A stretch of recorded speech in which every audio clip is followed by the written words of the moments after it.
Thank you very much, Mr. Speaker. I thank the gentleman for yielding and for his extraordinary leadership as the chairman of the Rules Committee for so many years. Thank you, Mr. Chairman, and to the members of your committee for expeditiously bringing us to the floor for this very, very important legislation.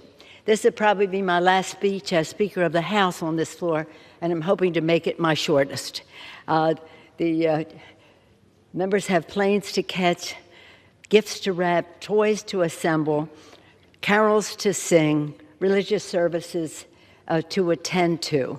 And in terms of singing songs, one that I always think of at this time and in this setting is a British song, English song, Christmas is coming, the goose is getting fat, please to put a penny in the old man's hat.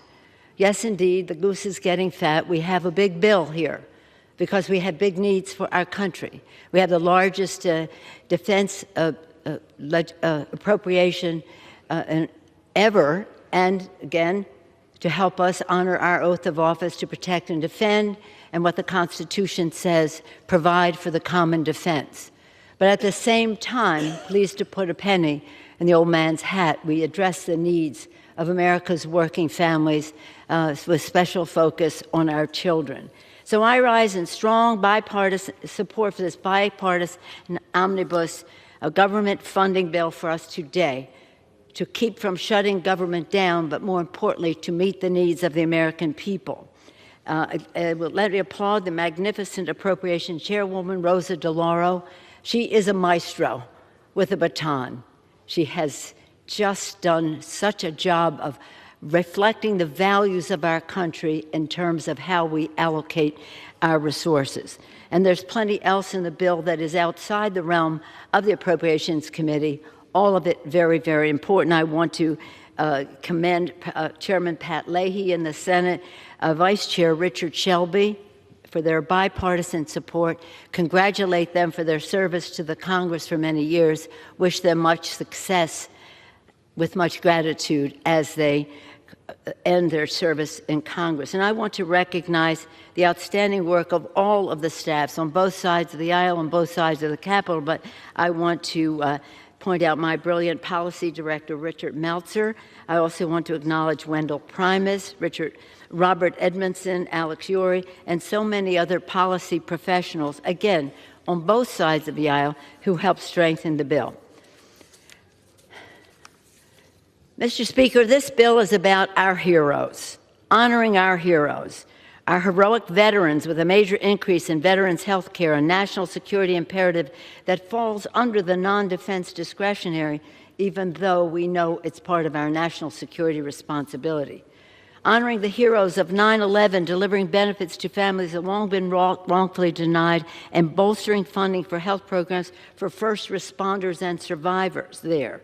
Our firefighters and first responders, heroes, those who weigh in with when emergency disaster calls upon them for relief resources, and the extraordinary heroes in Ukraine, fighting on the front lines of the battle for democracy. In this legislation, we proudly deliver another consequential round of security, economic, and humanitarian aid.